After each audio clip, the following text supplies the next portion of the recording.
एहसास हो जाएगा तुम शेर हो, उस गुरु के तुम शिष्य हो जिसमें प्रखरता है, ताकत है, उस दिन तुम्हारा कोई दुनिया बार बार नहीं कर सकती।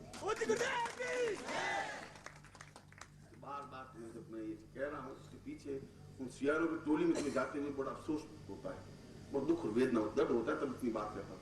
बाकी मुझे तुम्हारा पूजन करवा तुम्हें रवाना करना था, मुझे कोई ऐसी जरूरत नहीं। पर मैं कह रहा हूँ कि तुम्हारी चाहे उम्र 60 साल की हो गई और 50 साल की हो गई हो तुम शेर, क्योंकि तुम उस गुरु के शिष्य हो जो इस बात की परवाह की नहीं कि सामने वाला तांत्रिक है या योगी है या सन्यासी है या पंडित है या विद्वान है, कल शास्त्रार्थ कर लेगा तो क्या करेगा, इस बात की चिंता मैंने की नहीं जिंदगी में। न परेशानियों से घबराया, न दुख से घबराया, न चिंताओं से घबराया, न किसी योगी से घबराया, न कोई तांत्रिक से घबराया, और कोई दम्भ नहीं है, क्योंकि मैं तो पूरे संसार भारतों से विचरण करता ही और उन पंडितों की नगरी में जाता हूँ, वहां पर भी उनको फटकारता हूँ और सन्यासियों में जाकर खिलाते मारता हूँ, मुझे इस बात की चिंता नहीं। इसलिए ये सब कुछ तुम्हारा रूप परिवर्तन करने की क्रिया है, इसलिए कि तुम आगे जाकर के उस पुरुष बन सको और पुरुष बन सको और वापस एक श्रेष्ठतम गर्भ को चुन सको। और बुद्ध के बाद वापस 2500 साल पूरे बीत गए। कृष्ण के बाद 2500 साल बाद राम, और राम के बाद कृष्ण, और कृष्ण के बाद वापस 2500 साल बाद बुद्ध, और 2500 साल बुद्ध की जयंती मनाई जा चुकी है। और वापस कोई प्रखर व्यक्तित्व तो जरूर है जो तुम्हें बार बार समझाएगा तो जरूर। ये अलग बात है कि बुद्ध को भी लोगों ने पहचाना नहीं था और कृष्ण को तो पहचाना नहीं था। लोग कह रहे साला बड़ा लंपट, बड़ा धोखेबाज और गोपियों के पीछे भागने वाला, और ये सारा जिंदगी में क्या करेगा, बहुत गालियां मिली। और मैं सोचता कि इस बात की चिंता नहीं। जो कुछ मर्द होते हैं गालियां उसको मिलती है, आलोचनाएं उसको मिलती है, बुरा भला उसको कहा जाता है, वो चिंता नहीं करते। इसलिए मैं तुम्हें लक्ष्मी की उस क्रिया को समझा रहा हूं जिस क्रिया को तुम्हें करना है घर पे जाकर प्रकृति के साथ। और वास्तव में अगर मैं निष्कपट भाव से कहूं तो तुम लोगों पर मुझे गर्व है, एक कारण से, इस कारण से कि आज के इस शिविर में कोई नवरात्र शिविर नहीं था और कोई ऐसा शिविर भी नहीं था कि मैं तुम्हें उसमें लिखा ये तुम्हें मिलेगा, ये मिलेगा, ऐसा मैं नहीं लिखा था। केवल मैंने तुम्हें बुलाया था और तुम दौड़ करके आ गए। वास्तव में तुम्हें आग है, एक चेतना है, इस बात को मैंने एहसास किया है। इतने दूर दौड़ करके आ जाना और उतने, जबकि केवल एक दिन के लिए जाना है। और मैं तुम्हें जानता हूं, तुम जहां से आए होंगे उसमें तुम्हें 400 से 500 रुपए किराए के खर्च हुए होंगे, 400 से 500 रुपए तुमने यहाँ खर्च कर दिए होंगे, 1000 रुपए तुम्हारे लिए बहुत बड़ी बात है, मैं इस बात को जानता हूं। उसके बाद भी तुम्हारे चेहरे पर रंज नहीं है, उसके बाद भी तुमने एक ललक है मिलने की, और ये ललक और ये आग और ये चिंगारी बिल्कुल प्राणों से जुड़ने पर बन सकती है। इसलिए मैं तुम पर गर्व कर रहा हूं और मैं तुम्हारे चिंतन को, तुम्हारी भावना को समझ रहा हूं, और मैं भावना को समझ ही नहीं रहा हूं। दोनों बातें याद रखना कि मेरे जैसा गुरु मेरे बाद तुम्हें अगले 100 साल तक मिलेगा नहीं, और तुम नहीं पहचान पाओगे तो पास में से निकल जाओगे। अफसोस तो मुझे जरूर होगा, तुम और तुम्हारे आने वाली पीढ़ियां तुम्हें फटकारेंगे जरूर, धिक्कारेंगे जरूर, ग्लानि में तुम जरूर रहोगे। एक बात तो ये, और दूसरी बात यह कि हर क्षण हर मोमेंट पर मैं तुम्हारे साथ हूं, 24 घंटे, और कभी भी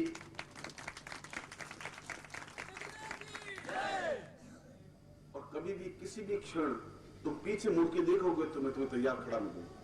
ये बात है। इसलिए तुम्हारा जीवन का प्रत्येक क्षण तुम्हारे गृहस्थ में बीतना चाहिए, तुम्हारे समाज में बीतना चाहिए, मगर तुम्हारा साधना में भी बीतना चाहिए पौरुष के साथ।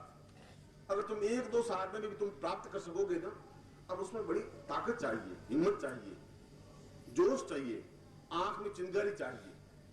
ऐसी कई साधनाएं जो क्रोध मुद्रा में साधना की जाती है, उसमें वो मंत्र ऐसा नहीं होती, आंख निकाल करके फिर मंत्र जाप किया जाता है, क्योंकि तुम्हारा पौरुषता झलकनी चाहिए।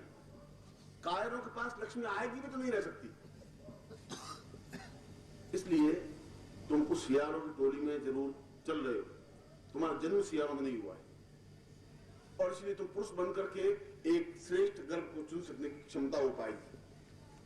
और आने वाली पीढ़ियां, तुम्हारी वर्तमान पीढ़ी तुम पर गर्व कर सकेगी, क्योंकि आने वाली पीढ़ी विज्ञान की नहीं होगी, ज्ञान की होगी, शास्त्र की होगी, साधनाओं की होगी। मैं जिंदा हूं, अभी 50 साल तो मेरा कुछ बिगड़ेगा नहीं, और मैं जो बता रहा हूं तुम्हें सुना दूंगा, समझा दूंगा तुम्हें।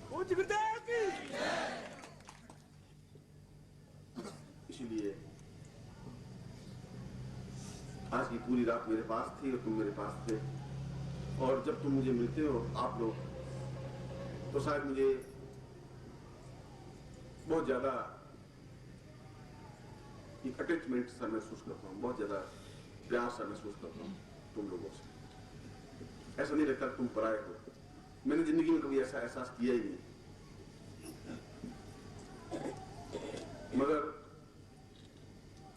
दुख इस बात का, वेदना इस बात की होती है कि तुम पहचान नहीं पा रहे। और कृष्ण को मजबूर होकर के, बहुत दुखी होकर के, बहुत संतप्त होकर के, बहुत परेशान होकर के, और अपने दिल को दबोच करके गीता में कहना पड़ा कि अर्जुन तू मुझे पहचान।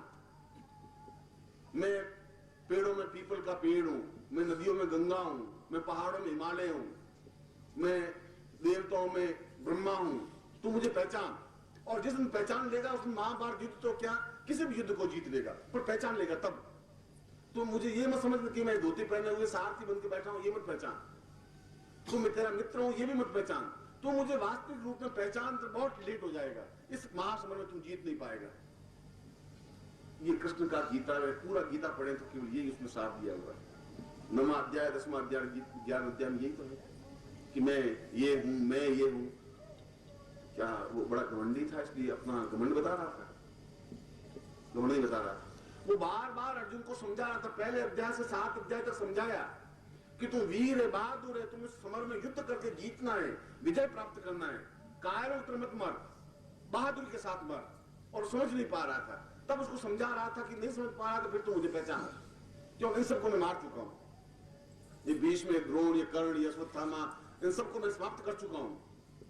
तू तो केवल निमित्त बंदा है, और मैं तुम्हें कह रहा हूं कि मैं तुम्हारे प्राणों में हूं, और तुम्हें साधनाओं में सफलता मिलनी ही है। तुम थोड़े निमित्त बनोगे बस, मतलब बहुत कुछ नहीं। गांडीव धनुष तो तुम्हें उठाना पड़ेगा, सारथी तो मैं हूं, रथ में चलाऊंगा, उस महासमर के युद्ध में बीच में जाके खड़ा कर दूंगा जब कौरव खड़े। घोड़े मरने दूंगा नहीं, रथ को तोड़ने दूंगा नहीं, तुम्हारा हित होगा नहीं, पर तीर तुम्हें चलाना ही पड़ेगा, खड़े तुम्हें होना पड़ेगा, सामने तुम्हें खड़ा होना पड़ेगा, जीतना तुम्हें है। क्योंकि विजय सिंह तुम्हारे गले में पहनानी है, मेरे गले में माला पहनाने की जरूरत नहीं है, ये आवश्यकता है। और इसीलिए मैं तुम्हें बार बार, वो कृष्ण भी बार बार, मैं अपनी तुलना कृष्ण से नहीं कर रहा हूं, और कर भी रहा हूं तो गलत नहीं कर रहा, ये मैं तुम्हें बता दूं। क्योंकि कृष्ण को कृष्ण के युग में पहचाना नहीं था। उस कृष्ण को बेचारे को 3 अध्याय तक, गीता जैसे महान ग्रंथ में भी 3 अध्याय तक उसको समझाना पड़ा कि तू और कुछ मत कर, मुझे पहचान, एक बार मुझे देख ले, अंतर ज्ञान से मुझे पहचान लेगा तो इस युद्ध को जीत जाएगा। और बुद्ध को भी बार बार ये समझाना पड़ा 2500 वर्षों बाद, और बुद्ध के 2500 वर्षों बाद भी मैं तुम्हें वापिस समझा रहा हूं, वापिस वही बात दोहरा रहा हूं कि तुम्हारा कभी तुम्हारा भाग्य हो, कभी तुम बुद्धि को परे रख करके तुम एक बार पहचान सको, और जिस दिन तुम पहचान सकोगे उसमें तुम अपने आप को बहुत गौरवान्वित अनुभव कर सकोगे। क्योंकि ये जो युद्ध है तुम्हारा, इस सांसारिक युद्ध, ये जो समाज का युद्ध है, जो तुम्हारे अभावों का युद्ध है, उस युद्ध में तुम खड़े हो और मैं तुम्हें लिए हुए खड़ा हूं। अब लड़ना तुम्हें है, और केवल तुम्हें खड़े होना है, गांडी धनुष लेकर के तीर चलने हैं, तुम्हें कहीं कोई चिंता करने की जरूरत नहीं है। खड़े होना है, उस विजय सिंह को प्राप्त करना है। मरे तो बहुत शान के साथ मरिए, हजारों करोड़ों लोगों का आंख में आंसू टपके तुम मरो, तब तुम्हारी जिंदगी की विशेषता है। और ऐसा हो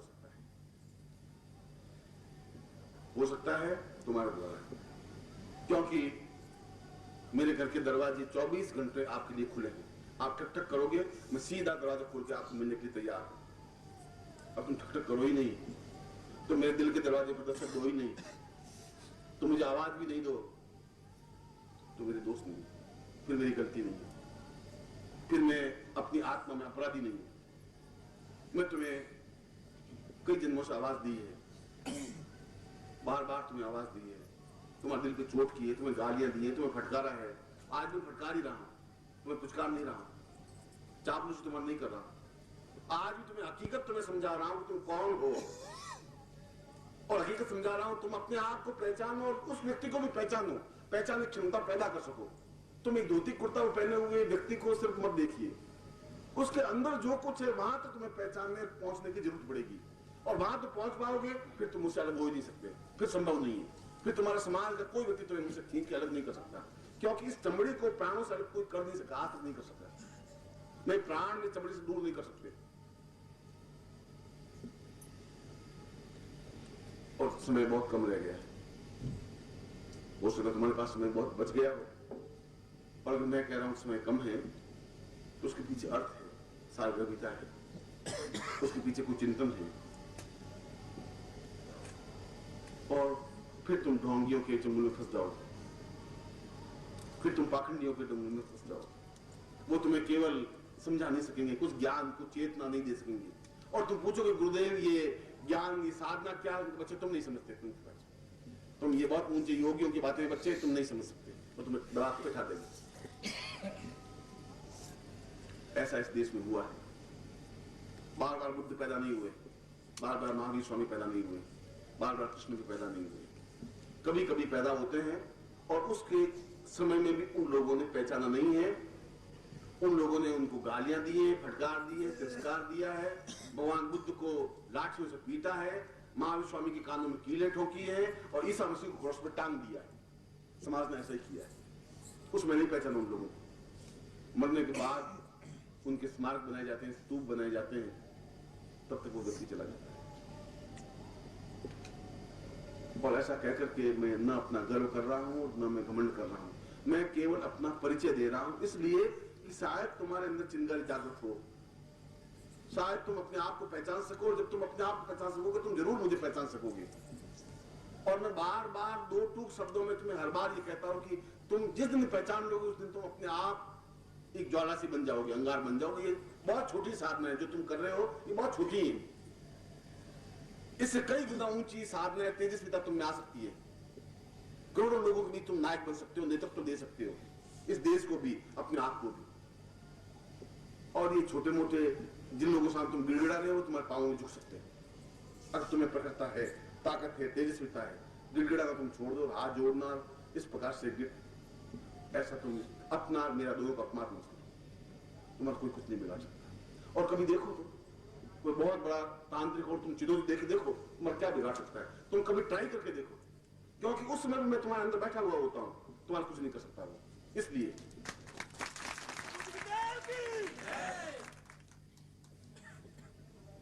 मैंने कहा कि मैं जब प्यार करता हूं तो पूर्णता के साथ करता हूं, टुकड़ों टुकड़ों में नहीं कर सकता। मैं जिंदगी में कोई काम टुकड़ों में नहीं कर सकता। घृणा करता हूं, क्रोध करता हूं तो पूरे सत्यानाश कर देता हूं। आने वाली पीढ़ियां, 25 पीढ़ियां भी जिंदा नहीं रहती उसकी। हालांकि ऐसा क्रोध मैं करता नहीं, मैं करता हूं बहुत खतरनाक क्रोध करता हूं, और जिन्होंने क्रोध को झेला है वो एहसास करते हैं। और जब प्यार भी करता हूं तो बहुत पूरी अपनी क्षमता के साथ प्यार करता हूं, तेजस्विता के साथ। और शिष्य बनाता हूं तो पूरी तेजस्विता के साथ, और जिनको मैंने गुरु बनाया है वह भी अपने आप में पूर्ण तेजस्विता में होते हैं। इसलिए तुम्हें तो केवल एक संदेश देना है, एक चेतना देनी है, एक मेरी धारणा तुम्हें बतानी है, और इस धारणा के पीछे मेरा व्यक्तिगत और मेरे पारिवारिक कोई स्वार्थ नहीं है। मैं तुम्हें फिर दूसरी बार भी कह रहा हूँ, तीसरी बार भी कह रहा हूँ, तुम जितना मुझे प्यार दे सकोगे उससे 10 गुना प्यार अपने आप प्राप्त कर लोगे। ये तो देना और लेने की क्रिया है। जब तुम मुझे दोगे तो अपने आप मिल जाएगा तुम्हें। जब तुम्हें प्यार दोगे तो मेरी तपस्या साधना अपने आप तुम्हें मिल जाएगी। इस समुद्र में पानी खत्म नहीं हो सकता, नदी का पानी सूख सकता है, तालाब का पानी सूख सकता है, न तपस्या क्षीण हो सकती है, न मेरे पुण्य क्षीण हो सकते हैं, न मुझमें न्यूनता है, न मेरे कमजोरी है, न मैं स्वार्थ युक्त हूं, न मुझे पुत्रों का मोह है, न पत्नी का मोह है। कर्तव्य जो मेरा है मैं निभाऊंगा, इसलिए गृहस्थ निभाऊंगा तो पूरे क्षमता के साथ निभा रहा हूं, और शिष्यों को निभाऊंगा तो पूरी क्षमता के साथ निभाऊंगा। तो मैंने कहा कि मैं टुकड़ों टुकड़ों कुछ काम नहीं कर सकता। इसलिए मैं तुम्हें जब कमजोर देखता हूं, जब तैयार होते हुए नहीं देखता हूं। तुम्हें नेतृत्व करने की क्षमता है, एक एक आदमी बहुत कुछ कर सकता है, तुम्हें है इतनी हिम्मत। ये सिविल लगाना तो मामूली बात है, ये 5-10 मेंबर बनाना तो बहुत एक हल्की घटिया बात है, उसमें है क्या? तुम अपने 45 साल की उम्र में 45 आदमी तुम्हारा परिचित दोस्त नहीं है जिनको तुम चुनौती भर के कह सको तुम्हें ये काम करना है। फिर तुमने 45 साल 40 साल क्या ले लिए, तुमने क्या कर दिया तुमने, और क्या कर लोगे फिर तुम आगे जाकर? और उसमें तुम मुझे कमा के नहीं दे रहे हो, मैं तुम्हें उससे 1.25 गुना वापस रिटर्न कर रहा हूं, क्योंकि एक चेतना फैलानी है इस देश में, उस अंधकार में। तुम उस चुनाव में देखो, रोज गोलियां चल रही हैं, रोज लोग मर जा रहे हैं। ये प्रजातंत्र का जो खेल हो रहा है, तुमने शायद न्यूज रेडियो पढ़ी नहीं, बिहार में 45 आदमी को भून दिया गया, उत्तर प्रदेश में भून दिया गया। ये तो प्रजातंत्र चल रहा है, और ये इस युग में कुछ दीपक जलने पड़ेंगे, कोई अध्यात्म की चेतना देनी पड़ेगी। तो आने वाली पीढ़ी केवल मौत के अलावा कुछ समझ नहीं सकती हो, और कोई भाषा नहीं उनके पास, गोली के अलावा उनके पास चुनौती नहीं है। और गोलियां देने वाले राक्षसों को कौन जवाब देगा? कौन उनके सामने खड़ा हो सकेगा? ईसा मसीह जैसा खड़ा हो सकेगा, बुद्ध जैसा खड़ा हो सकेगा, महावीर जैसा खड़ा हो सकेगा, जिसमें क्षमता होगी वो खड़ा हो सकेगा, जिसमें ताकत होगी वो खड़ा हो सकेगा। और जब सूर्य डूबने लगा, अस्त होने लगा, तो सूर्य बहुत दुखी हुआ। एक दीपक ने पूछा कि आप दुखी क्यों हैं? उसने कहा कि मैं चला जाऊंगा तो अंधकार हो जाएगा।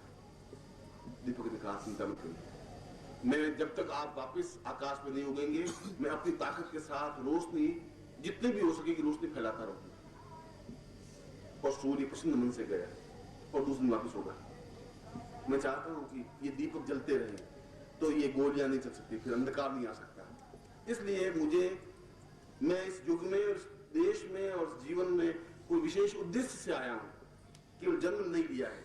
जन्म लेने का मेरा कोई अभिप्राय नहीं है, और जिंदा रहने का मेरा कोई मकसद नहीं है। कुछ विशेष लक्ष्य है, कुछ विशेष चिंतन है, कुछ विशेष ध्येय है, और वह ध्येय तुम लोगों के द्वारा ही संपन्न होगा, करना तुमको ही।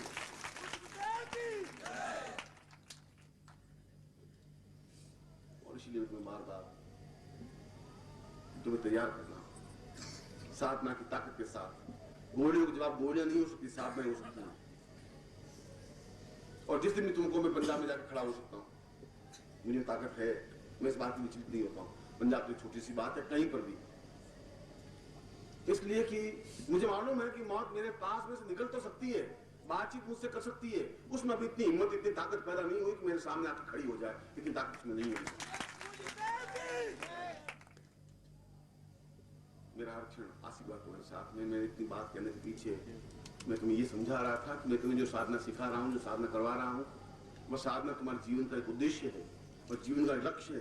एक चिंगारी बनकर के जिंदा रहना पड़ेगा, और इस देश के लिए मुझे तुम्हें चाहिए, तुम्हारा सहयोग चाहिए, तुम्हारा प्यार चाहिए, तुम्हारा स्नेह चाहिए, तुम्हारा प्रत्येक क्षण मेरे साथ होना चाहिए। इसलिए मैं तुम्हें उस जगह पहुंचाना चाहता हूँ जिस जगह मुझे पहुंचाना है, क्योंकि मैंने सुबह भी प्रवचन में ये कहा कि अब ये बार बार तुम जन्म लेना, बार बार धिक्कारना, बार बार फटकारना, कोई जीवन का कभी न कभी तो क्षण आएगा ना, जिस क्षण विशेष में तुम उस मोक्ष को, मुक्ति को प्राप्त कर सकोगे, जिस लोक में तुम जाके ठहरना चाहो ठहर सकोगे, उन लोगों को देख सकोगे। आखिर तो तुम ही हो। आज नहीं देखोगे तो अगले जीवन में देखोगे, फिर अगले जीवन में फिर तुम्हें वापस पैदा होना पड़ेगा, फिर गोमूत्र में वापस तुम्हें जिंदा रहना पड़ेगा 2 साल 5 साल 7 साल 10 साल, फिर वापस मेरे पास आना पड़ेगा, फिर मैं तुम्हें कहूंगा। तब तक ये देश बहुत अनबैलेंस हो जाएगा, बहुत अनबैलेंस हो गया है। मैं पिछले 7 दिन से जो घटनाएं सुन रहा हूं, मेरा विश्वास हिल गया है कि आने वाली पीढ़ियां कैसी हो पाएंगी। मैं उन लड़कों को देख रहा हूं, लड़कियों को देख रहा हूं, उन युवकों को देख रहा हूं, उन कुर्सियों के लिए झपट्टे मार रहे हैं, जो गोलियां चल रही हैं। और आज मैंने जब रेडियो पे सुना 45 बूथ पे कब्जा करने के लिए 45 लोगों को भून दिया, वो किसी का भाई था, किसी की मां थी, किसी का बाप था, ये क्या था? ऐसा युग हर युग में रहा है। रावण केवल राम के समय पैदा नहीं हुए, कृष्ण के समय कंस पैदा हुए हैं, और आज भी ऐसे कृष्ण, कंस और रावण होंगे, मगर राम भी होंगे, बुद्ध भी होंगे। इसलिए मैं उस बुद्ध की समाधि और महावीर का अहिंसा में विश्वास नहीं करता हूं। ये मैं तुम्हें बता देता हूं, वो गलत था। मैं उसमें क्षमा वीर से भूषण को मैं नहीं मानता हूं। मैं तो ये कहता हूं कि कोई थप्पड़ मारे तो 6 लातें मारनी चाहिए और 4 थप्पड़ उसको अक्कल आ जानी चाहिए। मैं उस क्षमता का आदमी, मैं आदमी हूं। मैं तो वापिस जब थप्पड़ लगाता हूं तो 1 महीने पर तक वो 5 उंगलियां उसकी गाल पर टिकी रहती है। आने वाले पूछते क्या हुआ तुम्हारे साथ, और बहादुरी के साथ मैं तुम्हें साधना प्रारंभ करवा रहा हूं। शरीर हिले नहीं, निष्कम फिर साधना करें। हिलता डुलता साधना नहीं की जा सकती। तुम्हें क्षमता होनी चाहिए बैठने की, और सीना निकला हुआ वक्षस्थल बिल्कुल सही सलामत में बैठे हुए हो, वह साधना करो, क्योंकि तुम्हें उस देवताओं को अपने नियंत्रण में लेना है और भविष्य में भी उसी दमखम के साथ उस मंत्र जाप को करना है, गिड़गिड़ाते हुए नहीं। मैं पूरे प्रयोग को पूर्ण विधि के साथ विश्वामित्र प्रणीत साधना को पहली बार अपने गृह शिष्यों के सामने संपन्न करवा रहा हूं। सन्यासी के सामने तो करवाइए, और सन्यासी के सामने इसलिए करवाने